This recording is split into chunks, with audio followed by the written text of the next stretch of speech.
The spirit of Aikido came from one man, Morihei Ueshiba, in the early part of this century.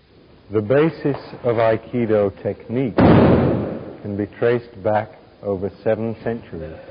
A famous pupil of Ueshiba was Kenji Tomiki, who gave his name to a style of Aikido, the one we are presenting in this video, featuring Dr. Lee R-Loi, 6th Dan, Ken Broom, 5th Dan, and Sean Hoddy, 3rd Dan. The study of Aikido takes place in a dojo. The central point of the dojo is the shrine, which reminds students of the spiritual basis of their art.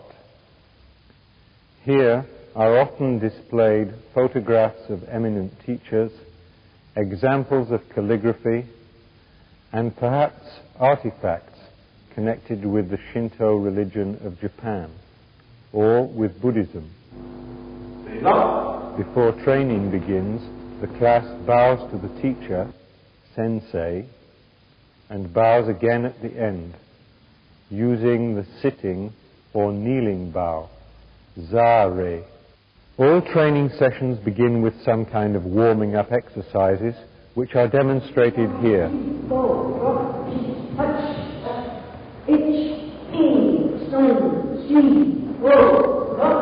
The aim is suppleness and flexibility rather than strength.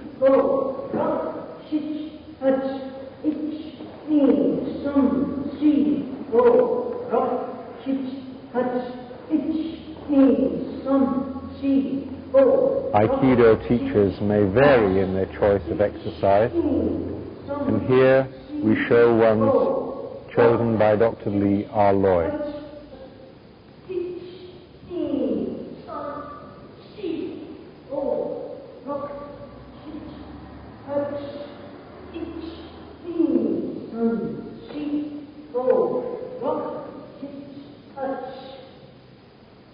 In a class situation, the number of repetitions of an exercise are sometimes counted out in the Japanese language.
In order to reduce the shock of hitting the mat, tatami, beginners learn to break their fall in 3 ways: forward, backward, and to the side.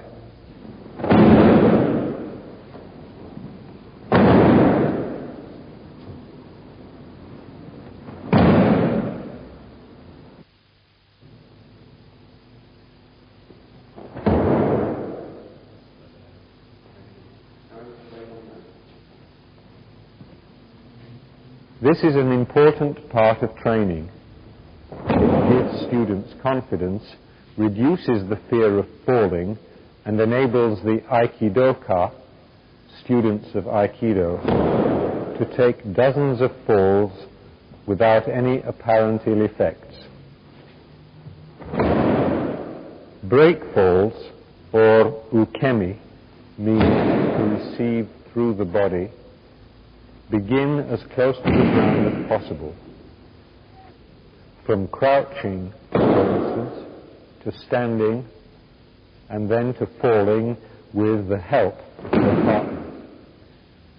This makes ukemi training a gradual process, reducing the likelihood of injury as a beginner progresses. In each of the 3 types of ukemi shown here, you can observe the gradual progression.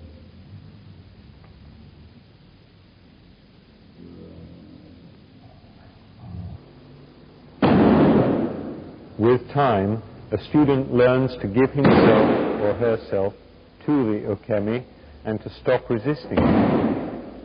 Like a little child or a drunken person, the student releases the tension of the body produced by our common fear of falling.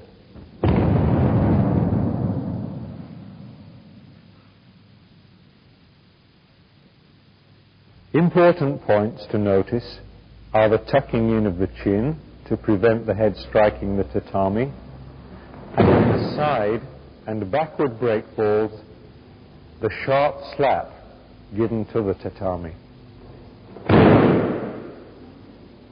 This helps to counteract the downward force of the body.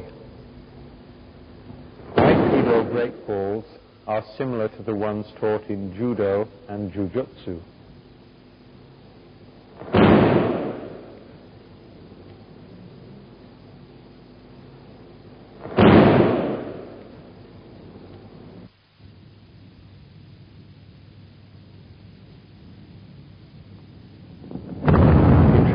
Japanese society, everyone sat on the floor. The most common position was seiza, which literally means sitting properly. This is the position in which the kneeling bow is performed. Following from seiza is shiko, or knee walking. Traditionally, it was not polite to stand up, walk across a room, and sit down again, especially in the presence of a person higher up in the social scale. For instance, a samurai would never do this in front of his lord. Shiko became the accepted way of walking about indoors. You can see it in any Japanese film set in bygone days. In correct shiko, the back is upright, the head erect, and the shoulders loose.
Western people, unaccustomed to sitting on the floor, do not always find this an easy position to adopt, but it is important to get used to it.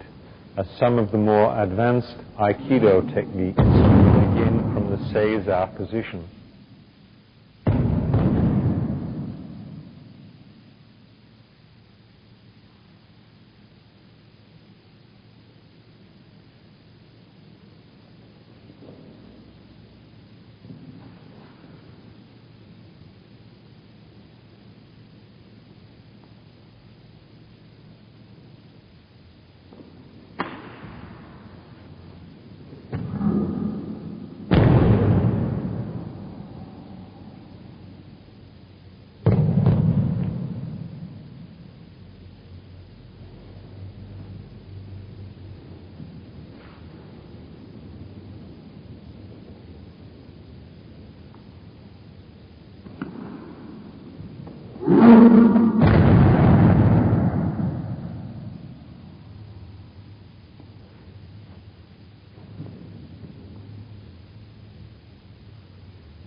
An important hand position in Aikido is called te-gatana, which means that the hand is held as if it were the blade of a sword, like this.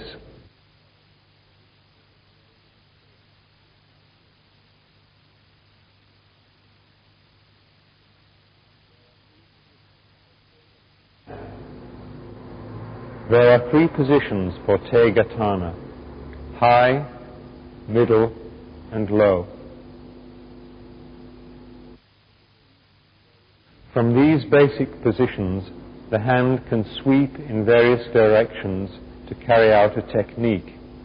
Training also covers prearranged foot movements, or unsoku. Unsoku teaches a student how to maintain stability so that the balance is not lost when doing a technique, and at the same time gives an introduction to a different way of moving.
When the hand and foot movements are combined, students can move about the tatami with their hands in contact, like this. Here, the advancing student presses forward from his feet, through the body, and through the leading hand. The retreating student learns to give way and avoid the pressure, ready to take advantage of the opponent and perhaps throw him to the ground.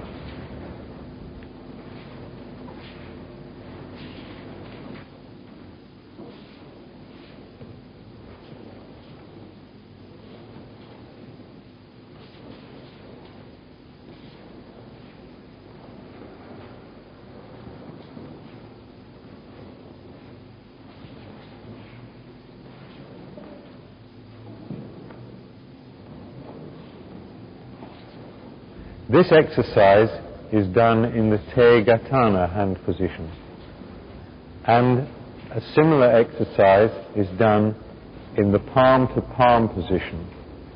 It is called shote. In shote training, the students do not move, but press firmly toward one another, keeping their posture.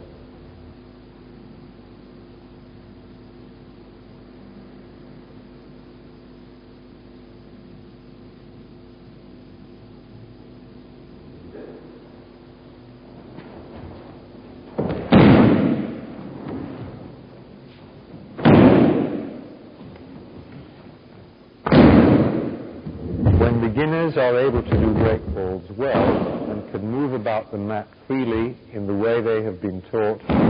Aikido techniques such as these are introduced.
Morihei Ueshiba was born in 1883.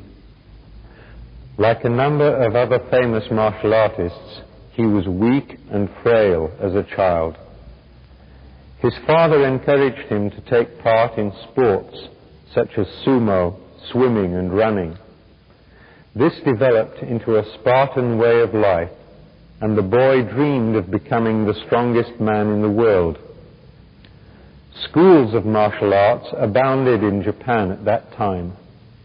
In addition to the national sport of sumo, there were many teachers and students of jujutsu and sword fighting, or kendo.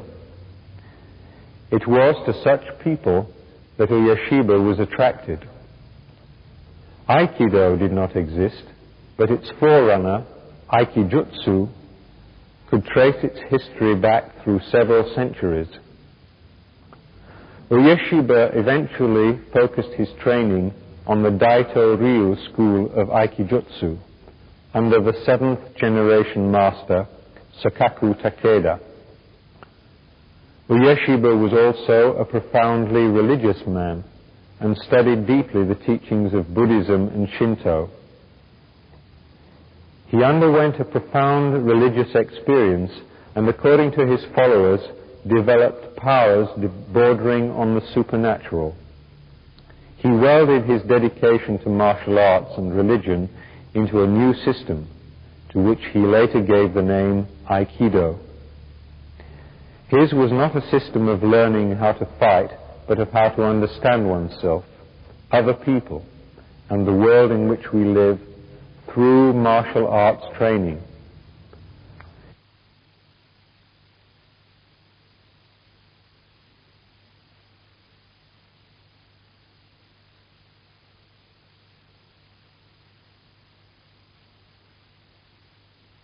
A prominent judo man, Kenji Tomiki, came to study with Ueshiba and in time was given a teaching license. Tomiki saw in Aikido a method of educating young people by emphasizing the sporting aspect.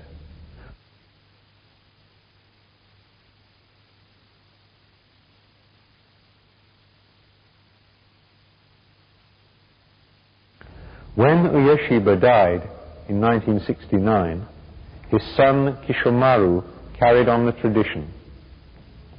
Other students of the master, such as Gozo Shioda and Koichi Tohei, branched out on their own.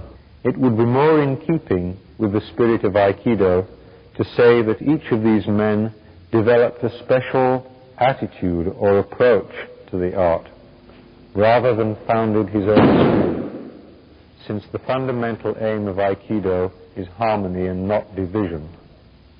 Tomiki brought more organization into the teaching of the art and formulated a series of techniques which all Tomiki students learn. These are known as the basic 17 Randori no Kata.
The first technique is Shomen Ate.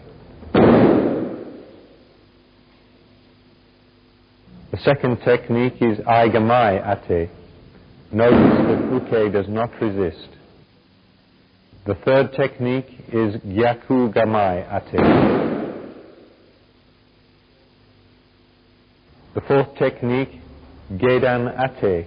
Before Tori actually throws Uke, Uke's balance is broken. Ushiro Ate, the fifth technique. Oshi Teoshi, the sixth technique.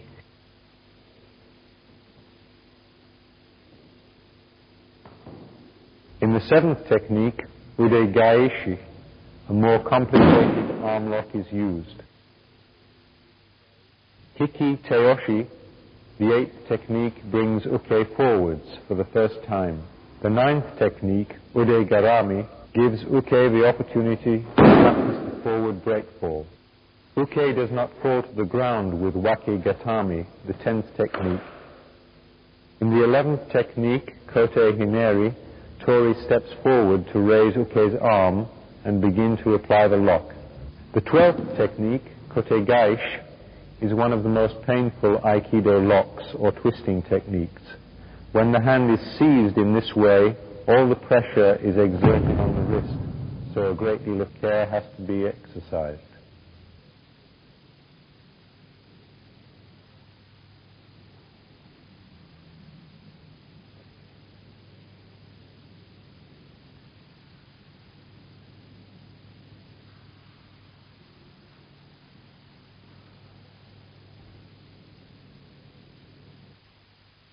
Tenkai kote hineri, the 13th technique, is yet another wrist lock, this time gripping uke's hand from the back. In the 14th technique, the wrist is once more a focus of pressure, but this time the arm is forced back against the shoulder so that uke topples over. It is called shionage. Tori begins the 15th technique, mai or toshi, by raising uke's arm upward and backward.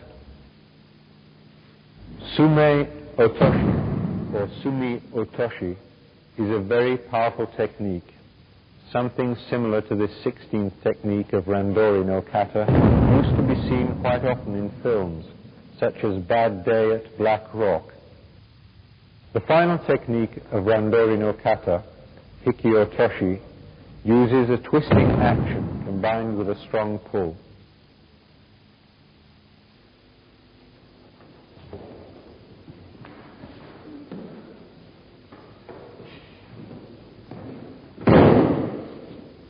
Free practice.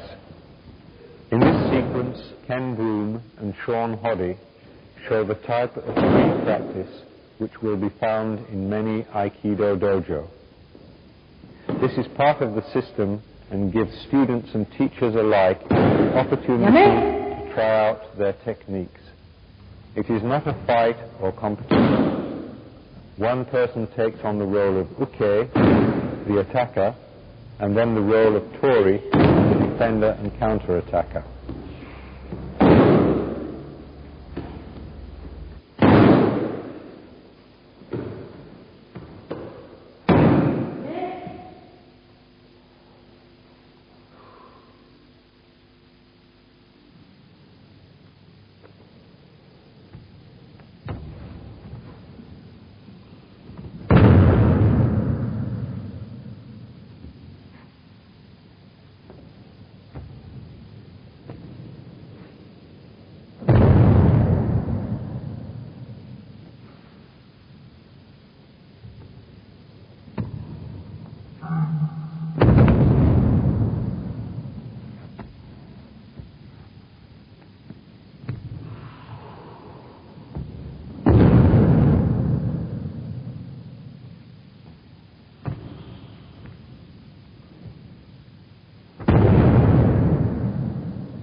Counterattacks.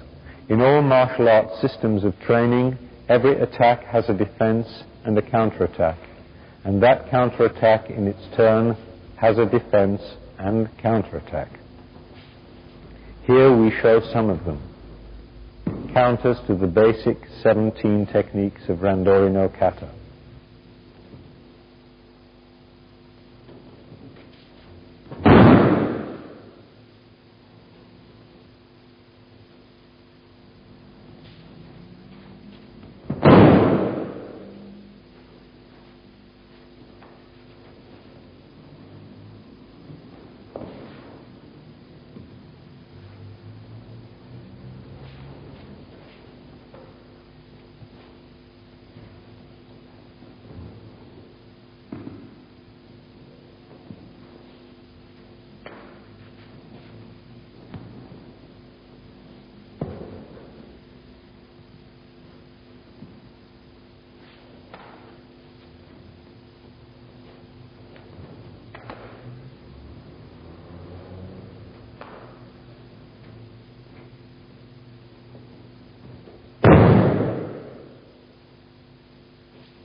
Uke attacks with shomen ate, and Tori defends with waki gatame.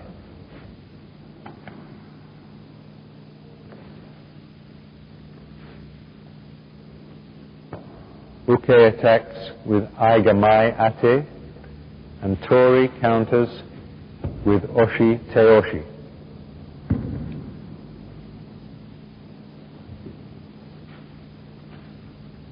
Yaku gamai ate is met by Tori with gedan ate.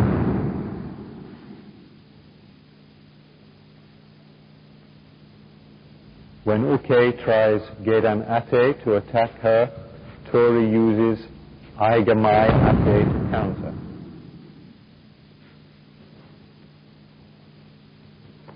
Uke attacks with ushiro ate. Tori counters with tenkai kote hineri. Here we have an example of Uke attacking with oshi teoshi, and Tori turning the tables on him by using the same technique as a counter.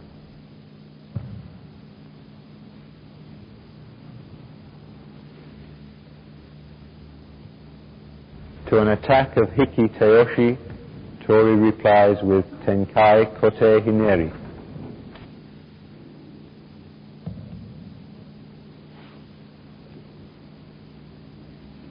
To an attack with kote gaishi, Tori covers his hand with an identical grip to make a kind of hand sandwich.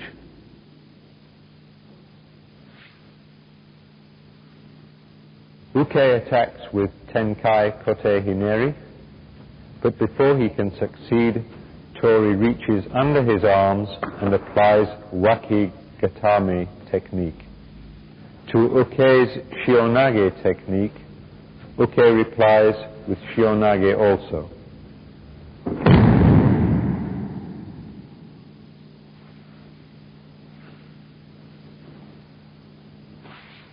In this sequence, we see some of the holding and locking techniques of Tamiki Aikido.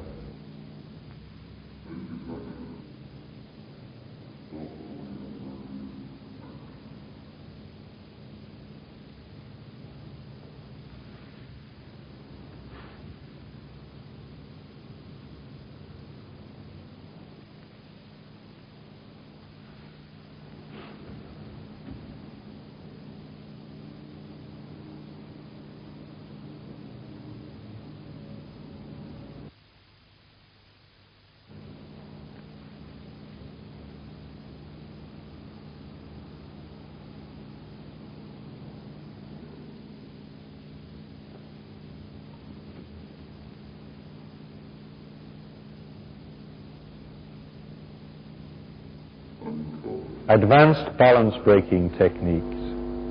Shichihon no Kuzushi.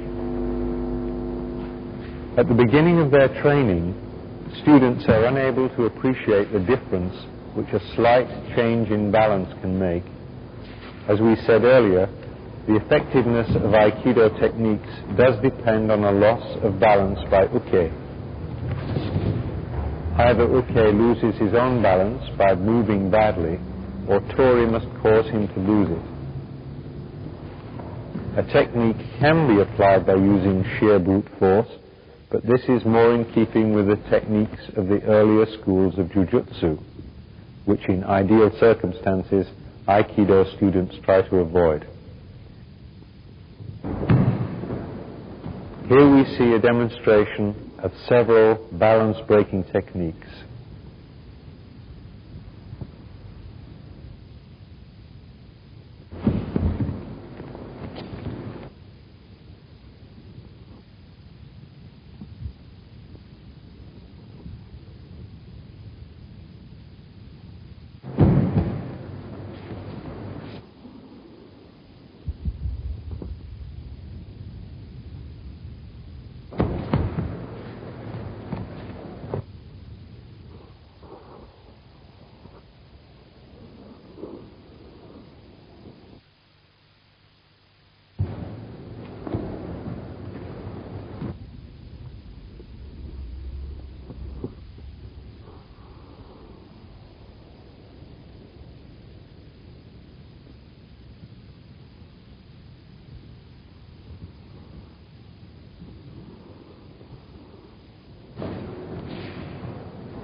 Tori tries to keep his or her mind in a state known as zanshin.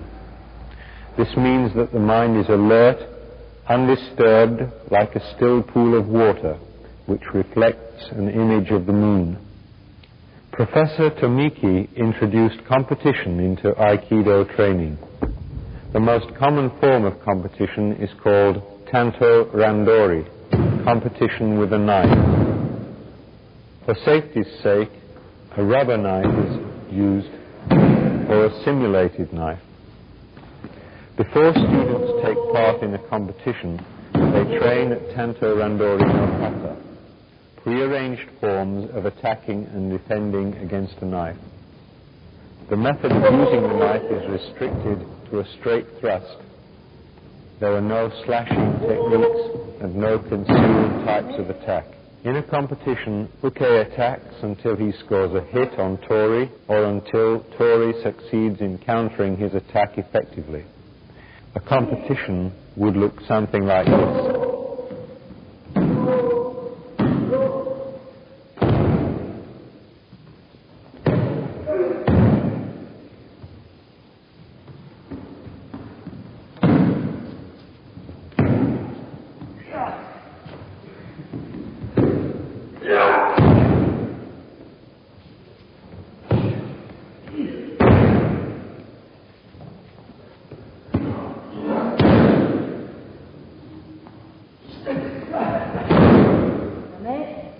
In the more advanced stages of Aikido training, 2 wooden weapons are used. The wooden sword, or boken, and the jo, a short staff.